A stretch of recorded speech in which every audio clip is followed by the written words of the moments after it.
ലക്ഷ്മി എന്ന് പറഞ്ഞു കഴിഞ്ഞാൽ വെറും വേസ്റ്റ് ഒരു കണ്ടസ്റ്റന്റ് ആണ്. ലക്ഷ്മിനെ എനിക്കൊരു ക്യാരക്ടറുള്ള ആളായിട്ട് തോന്നിയിട്ടില്ല. വെറും ഈ പറഞ്ഞ പോലെ ഞാൻ പറയില്ല, ഞാനൊരു ലക്ഷ്മിക്ക് ഒരു വാക്ക് ഉപയോഗിക്കണം, പക്ഷേ ഇത് കാണിച്ചെന്ന് അറിയില്ല. Third rate nasty frigid piece of wood. വെറും ഒരു മരക്കഷ്ണമാണ് ലക്ഷ്മി. അതായത് ലക്ഷ്മിനോട് എനിക്ക് പ്രത്യേകിച്ച് വലിയ വികാരമൊന്നുമില്ല. ഈ പറഞ്ഞ പോലെ ലക്ഷ്മി എന്നൊക്കെ പറഞ്ഞു കഴിഞ്ഞാൽ വല്ലവരും പ്രശ്നത്തിൽ കയറിയിട്ട് ഇപ്പം അക്ബർ ശവന്തീനിയാണെന്നെങ്കിലും പറയാം, അതിനകത്ത് എന്തെങ്കിലും ഒരു ഉടായ്പ് കാണിക്കണവനാണെന്ന് പറയും. ലക്ഷ്മി വെറുതെ ഒരു ലക്ഷ്മിയുടെ സൗണ്ട് കേൾക്കണല്ലോ. എനിക്ക് തോന്നുന്നു ലക്ഷ്മിയുടെ സൗണ്ട് ഇപ്പം ലക്ഷ്മി ഒരു ആദിലെന്ന് പറഞ്ഞിട്ടൊരു പ്രശ്നം ഉണ്ടല്ലോ, ആ പ്രശ്നം തന്നെ ഞങ്ങൾ കേൾക്കണത് ടി വി കാണിച്ചപ്പോഴാണ് വോളിയം കൂട്ടിയിട്ട്. ഏത് ഞങ്ങൾക്ക് കേട്ടില്ല, അത്രയ്ക്കും വേറെ ഒരു ലക്ഷ്മി വഴി തെറ്റി വന്നതാണ് അവിടെ. പിന്നെ ലക്ഷ്മിക്ക് എനിക്ക് തോന്നുന്നത് വല്ല ഇത്ര നിൽക്കണമെങ്കിൽ വലിയ ഹെവി പി ആർ കൊടുത്തിട്ടുണ്ടാവും. അല്ലാതെ ലക്ഷ്മിക്ക് അവിടെ ഒരു കളി എന്ന് പറഞ്ഞ സാധനമില്ല. ഇന്നത്തെ എൻ്റെ വിക്ഷൻ എപ്പിസോഡിൽ ലക്ഷ്മി പറയുന്നുണ്ട് ഞാൻ തന്നെ ഒരു ആക്റ്റീവ് അല്ലാത്തതാണ്. അത്രയും തണുത്തൊരു കണ്ടസ്റ്റന്റിനെ അവിടെ വെച്ചോണ്ടിരിക്കണ നാട്ടുകാരുടെ മനസ്സിലായി. എനിക്കറിയില്ല നാട്ടുകാർ എന്താണ് നോക്കണത്, എന്താ കണ്ടേക്കണെന്ന്.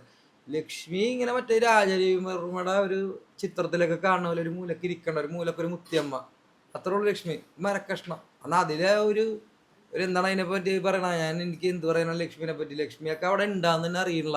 ഇങ്ങനെ വന്നിട്ട് ലക്ഷ്മി ഒക്കെ പറഞ്ഞ ചാടി ഇങ്ങനെ അവിടെ മറ്റേ തുള്ളി കിടന്നിട്ടൊക്കെ എൻ്റെ അടുത്തുള്ള പ്രശ്നത്തിൽ മറ്റേ ബാത്റൂമിലൊക്കെ വന്നിട്ട് മൈക്കില്ല. അത് തന്നെ ഇതിൽ വോളിയം ബൂസ്റ്റ് ചെയ്ത് കാണിക്കണം. ഞാൻ ആദ്യം കേൾക്കല്ല എന്താണ് നീ പറയണതെന്നാണ് ആദ്യം ചിന്തിക്കണം, പിന്നെയാണ് മനസ്സിലായി അതൊക്കെ എനിക്ക് ഇവിടെ വോളിയം ബൂസ്റ്റ് ചെയ്ത് കാണിക്കണം എന്ന് തോന്നുന്നു. അത് ഞാൻ പിന്നെ ലാലേട്ടൻ്റെ എപ്പിസോഡിലാണ് ഇവള് ഈ പറഞ്ഞതൊക്കെ എന്താണെന്ന് ആ സമയത്ത് നമ്മൾ പ്രതികരിക്കുക. ഇവള് കണ്ടാന്ന് നോക്കണേ, ഇവള് കാണാത്ത കാര്യത്തിനൊക്കെ പോയി പറഞ്ഞതിൽ വെറും ചാണാപ്പുളി ഇത്രയും പരിയേറ്റു എന്ന എനിക്ക് മനസ്സിലായില്ല. ഏഷ്യാൻ്റെ അതായത് ഞാനിപ്പോൾ 62 ദിവസം ഉണ്ടായിരുന്നല്ലോ അവിടെ.